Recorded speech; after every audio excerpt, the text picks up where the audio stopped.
സ്തുതിയായിരിക്കട്ടെ. ആദ്യം തന്നെ വളരെയധികം സന്തോഷമുണ്ട്.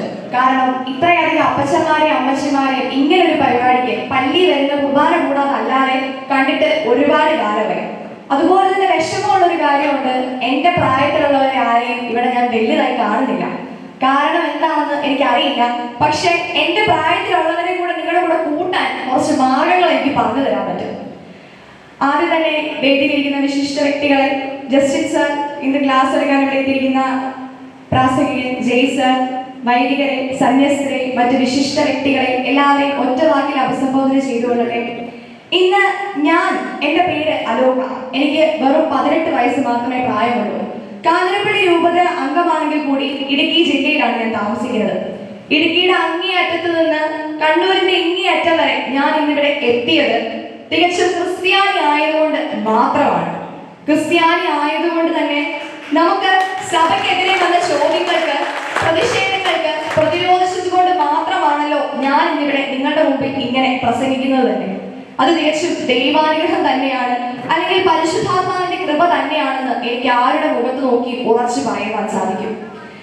നമ്മുടെ എല്ലാവരുടെയും ഐക്യത്തിന്റെ കൃത്യമായ ചരട് അല്ലെങ്കിൽ ശില ക്രിസ്ത്യാനി എന്നതുകൊണ്ട് ഉദ്ദേശിക്കുന്നത് ഞാൻ ഉൾപ്പെടുന്ന സഭ മാത്രമല്ല, നേരെ മറിച്ച് ക്രൈസ്തവരായ നാം എല്ലാവരും ഒന്നിച്ചു നിൽക്കുന്നത് നമ്മുടെ ഈശോ മിശിഹായിലുള്ള ഏക രക്ഷകനുള്ള വിശ്വാസത്തിലൂടെയാണ്.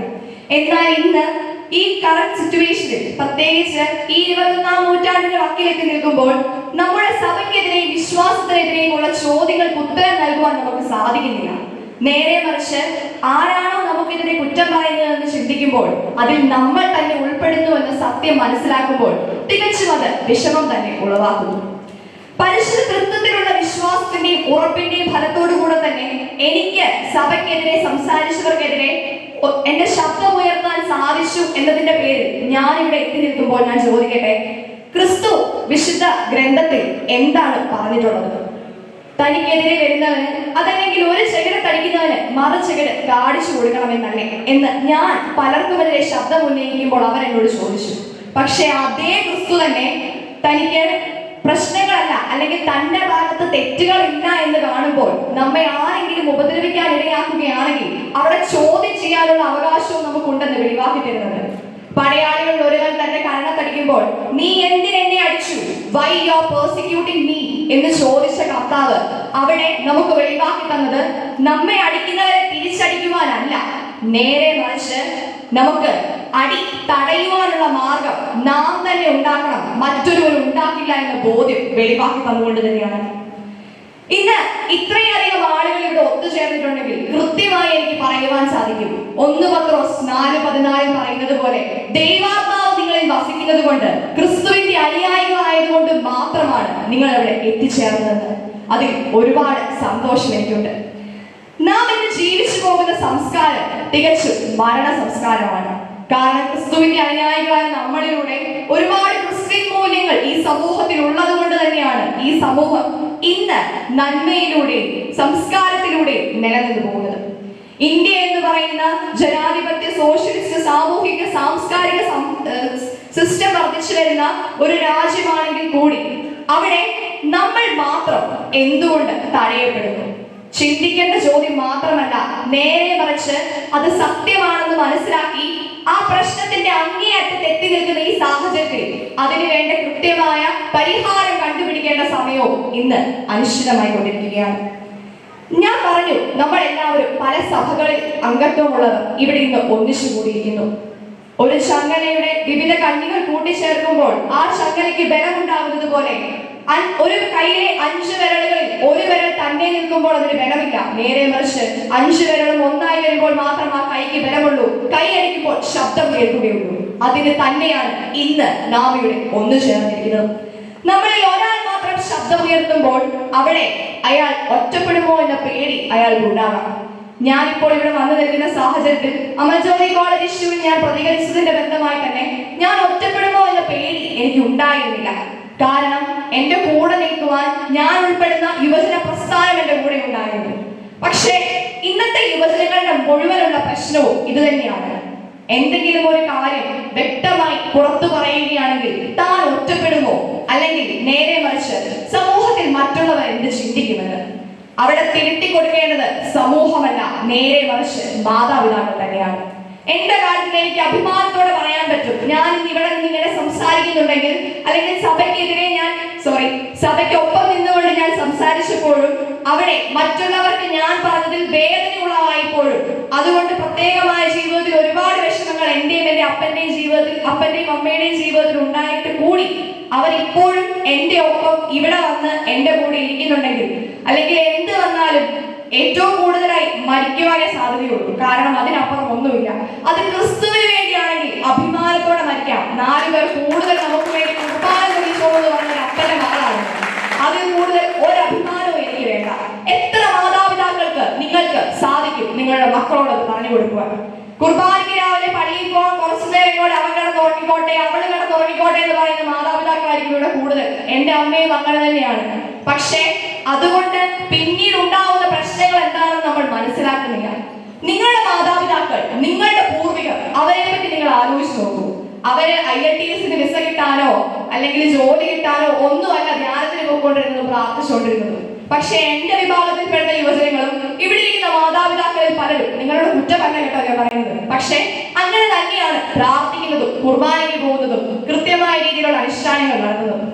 അതല്ലെങ്കിൽ ഞായറാഴ്ച ആയതുകൊണ്ട് മാത്രം, ക്രിസ്ത്യാനി ആയതുകൊണ്ട് മാത്രം ബാക്കിയുള്ളവരെ കാണിക്കാൻ വേണ്ടി പള്ളിയിൽ പോകുന്ന ഒരുപാട് ക്രിസ്ത്യാനികളുണ്ട്.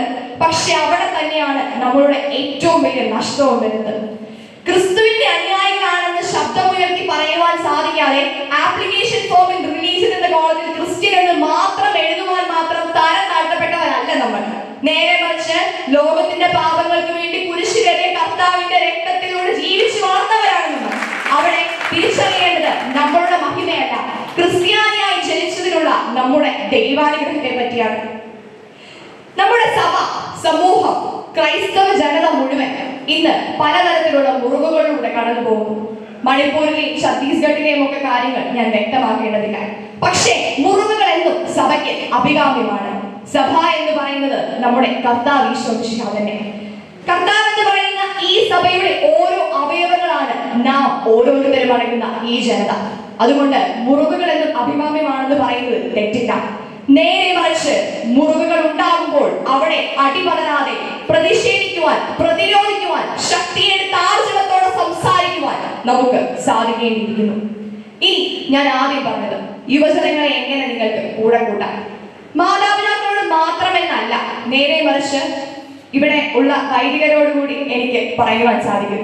കൃത്യമായി ഞാൻ ഉൾപ്പെടുന്ന യുവജന പ്രസ്ഥാനത്തിലെ പല കുട്ടികളും എന്തുകൊണ്ട് സഭയോടും സമൂഹത്തോടും അല്ലെങ്കിൽ പ്രസ്ഥാനത്തോടും കൂടെ ചേർന്ന് നിൽക്കുന്നില്ല എന്ന ചോദ്യത്തിന് ഒറ്റ ഉത്തരമേ ഉള്ളൂ: അവർക്ക് ഉത്തരങ്ങൾ ലഭിക്കുന്നില്ല. ഒരുപാട് ചോദ്യങ്ങൾ ചോദിക്കും, പക്ഷേ അതിനൊന്നും ഉത്തരങ്ങൾ ലഭിക്കുന്നില്ല. കൃത്യമായ എക്സ്പ്ലനേഷനോട് കൂടി ഉത്തരം ലഭിക്കണമെന്നില്ല. എന്നാൽ പോലും ചോദ്യം ചോദിക്കുന്ന കുട്ടികളോട് ആ ചോദ്യം ചോദിക്കുന്നതിനുള്ള ഒരു മറുപടി എന്ന വണ്ണം അവരോട് അത് നല്ലതാണ്, ചോദ്യം ചോദിക്കാനുള്ള ആർജവം നല്ലതാണെന്ന് പറയുകയാണെങ്കിൽ കൂടി കുട്ടികൾക്ക് അത് ഇഷ്ടപ്പെടും. പക്ഷെ നേരെ മറിച്ച് ചോദ്യം ചോദിക്കുന്നവരെ അടിച്ചമർത്തപ്പെടുത്തുവാനും താഴ്ത്തിയിരിക്കുവാനുമാണ് നാം കൂടുതൽ ഇന്ന് ശ്രമിക്കുന്നത്. നീ മിണ്ടാതിരിക്കണമെന്ന് വീട്ടിൽ ഒരു കുട്ടി തന്റെ അഭിപ്രായം പറയുമ്പോൾ, അവനോട് പറയുമ്പോൾ സ്വാഭാവികമായിട്ട് അവൻ വീട്ടുകാര്യങ്ങളിൽ ഇടപെടാതിരിക്കും. അങ്ങനെ തന്നെയാണ് നമ്മുടെ കുട്ടികളെ നാം തഴയുന്നത്. ഞാൻ എന്റെ ജീവിതാനുഭവത്തിലൂടെ മാത്രമല്ല, നേരെ മറിച്ച് ബാക്കിയുള്ളവർ പറയുന്നത് കേട്ടിട്ട് കൂടിയാണ് ഞാൻ പറയുന്നത്. ആ കാര്യത്തിൽ ഞാൻ പിന്നെ അഭിമാനിക്കും. എന്റെ വീട്ടിൽ എന്നോട് കൂടി ചർച്ച ചെയ്യുന്നതൊന്നും ഞാൻ പറയുന്നില്ല. നേരെ മറിച്ച് ഞാൻ പറയുന്ന കാര്യങ്ങൾ അക്സെപ്റ്റ് ചെയ്യാൻ അവർ തയ്യാറാണ്. ഇനി അല്ലെങ്കിൽ അല്ലെന്ന് അവരെന്നോട് പറയാറില്ല, അവരത് ചെയ്യാറേ ഉള്ളൂ. നമ്മൾ എത്ര പേര് കുട്ടികളെ അതുപോലെ സംരക്ഷിക്കുന്നുണ്ട്? ഒന്നും വേണ്ട, അവരുടെ വാക്കിന് അക്സെപ്റ്റൻസ് എന്ന് പറയുന്ന ഒരു കാര്യം മാത്രം കൊടുത്താൽ നിങ്ങൾക്ക് എളുപ്പത്തിൽ കുട്ടികളെ കൂടെ കൂട്ടാൻ സാധിക്കും. പിന്നെ ക്രിസ്ത്യൻ എന്ന ജീവിത രീതിയിലൂടെ കടന്നു പോകുമ്പോൾ വിശുദ്ധ ഗ്രന്ഥത്തിൽ വ്യക്തമായി പറയുന്നുണ്ട്, സർപ്പങ്ങളെ പോലെ വിവേകികളും പ്രാവുകളെ പോലെ നിഷ്കളങ്കരുമായിരിക്കണം നമ്മളെന്ന്. ഈ സർപ്പങ്ങളെ പോലെ വിവേകികളാകാൻ നമുക്ക് സാധിക്കാത്തതിന്റെ ഫലമായി തന്നെയാണ് നമുക്കിന്ന് ഐക്യം എന്ന് പറയുന്ന ഒരു പരിശുദ്ധാത്മാവിന്റെ ഫലം ഇല്ലാതെ പോയതും. നേരെ മറിച്ച് പ്രാവുകളെ പോലെ നിഷ്കളങ്കരാകാൻ നമ്മൾ ശ്രമിക്കുന്നുണ്ട്, അഭിനയിക്കുന്നുണ്ട്, ഫേക്ക് ആവുന്നുണ്ട്. അവിടെ തന്നെ നമ്മുടെ അടിത്തറ ഇളകുന്നു. നിഷ്കളങ്കരാകുക എന്നുകൊണ്ട് അർത്ഥമാക്കുന്നത് എന്ത് വന്നാലും സഹിക്കണം, അതിനെതിരെ പൊരുതണം എന്ന് മാത്രമല്ല. നേരെ മറിച്ച് വിവേകത്തോടെ കാര്യങ്ങൾ ചിന്തിച്ചുകൊണ്ട് പ്രവർത്തിക്കുക. വരുംവരായികൾ എന്താണെന്ന് മനസ്സിലാക്കിക്കൊണ്ട് ചിന്തിച്ച് പ്രവർത്തിച്ചില്ലെങ്കിൽ ഇന്നത്തെ സമൂഹത്തിൽ നമുക്ക് ജീവിക്കുവാൻ സാധിക്കില്ല. ഇന്ത്യ എന്ന് പറയുന്ന നമ്മുടെ ഈ രാജ്യത്ത് 2022 എന്ന് പറയുന്ന വർഷത്തിൽ 365 ദിവസമുള്ളതിൽ 432 പ്രാവശ്യം ക്രിസ്ത്യാനികൾക്കെതിരെയുള്ള അതിക്രമങ്ങൾ ഉണ്ടായിട്ടുണ്ട്. ഓർക്കണം, 365 ദിവസത്തിൽ ഒരു ദിവസത്തിൽ 2 എണ്ണം വീതമെങ്കിലും ഉണ്ടായാലേ 400 എന്ന് പറയുന്ന കണക്കെത്തുകയുള്ളൂ. കാരണം എന്തുകൊണ്ട്? യഥാർത്ഥമായ സമൂഹം നമ്മളാണെന്ന് നമുക്കെതിരെ നിൽക്കുന്നവർക്കറിയാം. അവർക്ക് നമ്മളെ തഴഞ്ഞാൽ മാത്രമേ അവരുടേതായ വ്യക്തിപരമായ ഇഷ്ടങ്ങളും താല്പര്യങ്ങളും ഉണർത്തുവാൻ സാധിക്കുകയുള്ളൂ. ക്രൈസ്തവർക്കെതിരെ ഇന്ന് നടക്കുന്ന നീതികെട്ടതും ഉച്ചനീത്തതുമില്ലാത്തതുമായ പ്രവൃത്തികളിലൂടെ നാം തടയപ്പെടുക അല്ല ചെയ്യുന്നത്. കോവിഡ് വന്നപ്പോഴും പ്രളയം വന്നപ്പോഴും ഇതൊക്കെ കാണുന്ന ദൈവം എവിടെയെന്ന് ചോദിച്ചവർ അത് ദൈവം അറിഞ്ഞുകൊണ്ട് തന്നതാണെന്ന് നിങ്ങൾ മനസ്സിലാക്കണം. കാരണം നിങ്ങളുടെ വിശ്വാസം ഏറ്റുപറയുവാൻ നിങ്ങൾ എത്രത്തോളം പ്രതിസന്ധികളും പ്രതിരോധങ്ങളും ഉണ്ടാകുമ്പോഴും ഞാനൊരു ക്രൈസ്തവനാണെന്ന് ഉണർന്ന് നിങ്ങൾക്ക് പറയുവാൻ സാധിക്കുമോ എന്ന് തെളിയിക്കുവാൻ വേണ്ടി ദൈവം അത് ക്രിയേറ്റ് ചെയ്തതാണെന്ന് തന്നെ നമുക്ക് പറയുവാൻ സാധിക്കണം. അതുപോലെ തന്നെ ക്രൈസ്തവരുടെ മഹിമ എന്നൊന്നുമല്ല, എന്നുകൂടി ക്രൈസ്തവരുടെ മഹിമ എന്നൊന്നുമല്ല ഞാൻ ഈ പറയാൻ പോകുന്ന കാര്യങ്ങൾ പറയുന്നത്. പക്ഷെ നേരെ മറിച്ച് ക്രൈസ്തവരുള്ളത് കൊണ്ട് മാത്രം, നമ്മുടെ പൂർവികർ ഉള്ളത് കൊണ്ട് മാത്രം കേരളത്തിന് ലഭിച്ച ഒരുപാട് കാര്യങ്ങളുണ്ട്. വിദ്യാഭ്യാസ സമ്പ്രദായം മാത്രമല്ല, പക്ഷെ ഏറ്റവും കൂടുതൽ പ്രാതിനിധ്യം കൊടുക്കേണ്ടതും അതിന് തന്നെയാണ്. നമ്മുടെ ഇന്നത്തെ സാഹചര്യത്തിൽ നമുക്കറിയാം, കേരളത്തിലെ വിദ്യാഭ്യാസ സ്ഥാപനങ്ങൾ എടുത്തു നോക്കുകയാണെങ്കിൽ 80% ക്രിസ്ത്യൻ മാനേജ്മെന്റിന് കീഴിലുള്ള സ്ഥാപനങ്ങൾ തന്നെയായിരിക്കും. ആ സ്ഥാപനങ്ങളിൽ തന്നെയായിരിക്കും കുട്ടികൾ ഏറ്റവും കൂടുതൽ പഠിക്കുവാൻ ആഗ്രഹിക്കുന്നതും. നമ്മുടെ കുട്ടികൾ മാത്രമല്ല, മറ്റു മതസ്ഥരും, അതും ജാതി മത വർഗവർണ്ണ ലിംഗഭേദമില്ലാതെ മെറിറ്റിന്റെ പേരിൽ മാത്രം കുട്ടികൾക്ക് അഡ്മിഷൻ കൊടുത്ത് അവരെ വളർത്തുവാൻ നമ്മുടെ സഭയും സമൂഹവും ക്രൈസ്തവ ജനത ഒന്നടങ്കം ശ്രമിക്കുന്നുണ്ട്. ഭ്രൂണഹത്യ, ദയാവധം പോലെയുള്ള അതിക്രൂരമായ പ്രവൃത്തികൾക്ക് എതിരെ നിൽക്കുന്ന ഒരേ ഒരു സമൂഹമേ ഈ ലോകത്തിലുള്ളൂ, അത് ക്രൈസ്തവ ജനതയാണ്. ജീവന്റെ വില എത്രത്തോളം ഉണ്ടെന്ന് നമുക്ക് മനസ്സിലായി എന്നതിന്റെ തെളിവ് തന്നെയാണത്. പ്രകൃതി സ്നേഹത്തിന്റെ കാര്യം നോക്കുമ്പോൾ നമുക്ക് മനസ്സിലാകും. മാർ അപ്രേം മുതൽ വിശുദ്ധ ഫ്രാൻസിസ് അസീസി വരെ എന്നും പ്രകൃതിയോടും സമൂഹത്തോടും ജീവജാലങ്ങളോടും ഒന്നു ചേർന്ന് നിന്നുകൊണ്ട് അവരെ കൂടി ഉൾപ്പെടുത്തി നമ്മുടെ ജീവിതം സന്തോഷകരമാക്കണമെന്ന് പറഞ്ഞവരാണ്. മാത്രമല്ല, ജീവിതത്തിൽ എത്തരത്തിലുള്ള സാഹചര്യത്തിലും താൻ തകർന്നു പോകില്ല എന്ന് കാണിച്ചുകൊണ്ട് നമുക്ക് കേരളത്തിൽ നമ്മുടെ വിശ്വാസം ഉണർത്തി തന്ന മാർത്തോമാ ശ്ലീഹായുടെ പാദദർശനത്തിലൂടെ നാം കടന്നു പോകുമ്പോൾ അവിടുത്തെ വിശ്വാസം കണ്ടുകൊണ്ട് മാത്രമല്ല, നേരെ മറിച്ച് കാണാതെ വിശ്വസിക്കുന്നവൻ ഭാഗ്യവാൻ എന്ന് പറയുന്നതിന്റെ അർത്ഥം നമുക്ക് ജീവിതത്തിലൂടെ വെളിവാക്കി തന്ന അവിടുത്തെ തിരുവിഴം നിറവേറ്റിക്കൊണ്ട് നമുക്ക് ജീവിക്കുവാൻ സാധിക്കണം. പക്ഷെ ഇന്ന് ക്രൈസ്തവർ എന്ന നാം, നമ്മുടെ ഈ ജനത അനുഭവിക്കുന്ന പ്രശ്നങ്ങൾക്ക് പരിഹാരം കണ്ടെത്തുവാൻ നമുക്ക് സാധിക്കുന്നില്ല. നേരെ മറിച്ച് അവ വരുന്നിടത്ത് വെച്ച് കാണാമെന്ന് ചിന്തിക്കുന്നുമില്ല. നാം ഇവയെല്ലാം വെറുതെ തള്ളിക്കളയുകയാണ്. നമുക്കുള്ളിൽ പേടിയാണ്. എന്തിന്? എന്താണെങ്കിലും ഒരു ദിവസം മരിക്കേണ്ടി വരും. അത് ക്രിസ്തുവിന്റെ പേരിലായതുകൊണ്ട് ഒരു നഷ്ടവും ഉണ്ടാവാൻ പോകുന്നില്ല. രക്തസാക്ഷി എന്ന വണ്ണം കർത്താവിന്റെ രണ്ടാം വരവിൽ അവിടുത്തോടൊപ്പം ഉയർന്നിരിക്കുവാൻ സാധിക്കുന്നത്ര നല്ലൊരു കാര്യം വേറെ എന്താണുള്ളത്? എത്രയോ സാമ്പത്തികമായോ സാംസ്കാരികമായോ സാമൂഹികമായോ സമൂഹത്തിൽ വളർന്നു നിന്നുകൊണ്ട് മാത്രം നമുക്ക് ഈ ഉള്ള ഒരൊറ്റ ജീവൻ നഷ്ടപ്പെടുന്നത് വഴി ഒന്നും നഷ്ടമാവാനില്ല എന്ന് ഞാൻ പറയുന്നില്ല. പക്ഷേ ക്രിസ്തുവിന് വേണ്ടി നിലനിൽക്കുന്നവൻ തന്റെ നിത്യജീവൻ ഉറപ്പാക്കുമെന്ന് നമുക്ക് എല്ലാവർക്കും കൃത്യമായ ബോധ്യമുണ്ട്. യോഹന്നാന്റെ സുവിശേഷത്തിൽ 17-ാം അധ്യായത്തിൽ ശിഷ്യന്മാർക്ക് വേണ്ടി കർത്താവ് പ്രാർത്ഥിക്കുന്നുണ്ട്. അവിടെ വ്യക്തമാക്കപ്പെടുന്നത് ഒന്നിച്ചു നിൽക്കേണ്ട ഐക്യത്തിന്റെ കൃത്യമായ അടയാളങ്ങളും അതിന്റെ ലക്ഷ്യവും എന്തെന്നാണ്. അത് തന്നെയാണ് എനിക്ക് നിങ്ങളോട് പറയാനുള്ളത്. ഒന്നിച്ചു നിന്നുകൊണ്ട്, ഒന്നായി നിന്നുകൊണ്ട് പ്രവർത്തിക്കുമ്പോൾ ആർക്കും ഒന്നിനും നമ്മെ തടുക്കാനാവില്ല. ഇന്ന് ഇടുക്കിയുടെ അങ്ങേയറ്റത്ത് നിന്ന് ഞാനിവിടെ എത്തി നിങ്ങളോട് സംസാരിക്കുന്നത്, നിങ്ങൾ ആരും തന്നെ വർത്താനം പറയുന്നത് ഒന്നും എനിക്ക് ശ്രദ്ധിക്കാൻ ഇടയായില്ല. ഒരുപാട് സന്തോഷം. നിങ്ങളോട് ആർക്കും ഇത് പറഞ്ഞു തരാനുള്ള പ്രായമോ പക്വതയോ അതിനുള്ള കഴിവുകളോ ഒന്നും ഉണ്ടെന്ന് ഞാൻ പറയുന്നില്ല. പക്ഷെ എനിക്കതിന് സാധിച്ചിട്ടുണ്ടെങ്കിൽ അത് ഞാനൊരു ക്രിസ്ത്യാനിയാണെന്ന് ഉറച്ചു പറഞ്ഞതിന്റെ ഫലമായിട്ട് തന്നെയാണ്. അതുപോലെ തന്നെ നിങ്ങൾക്കും നിങ്ങളുടെ മക്കൾക്കും സമൂഹത്തിനും മുഴുവനും ഉണ്ടാവട്ടെ. പ്രത്യേകമായി എന്നെ ഇന്നിവിടെ ക്ഷണിച്ചതും എന്നെ ഇന്നലെ ഇവിടെ മുഴുവൻ നേരം ട്രാവൽ ചെയ്ത് കൊണ്ടുവന്നതും നിങ്ങളുടെ സ്റ്റേറ്റ് പ്രസിഡന്റ് തന്നെ.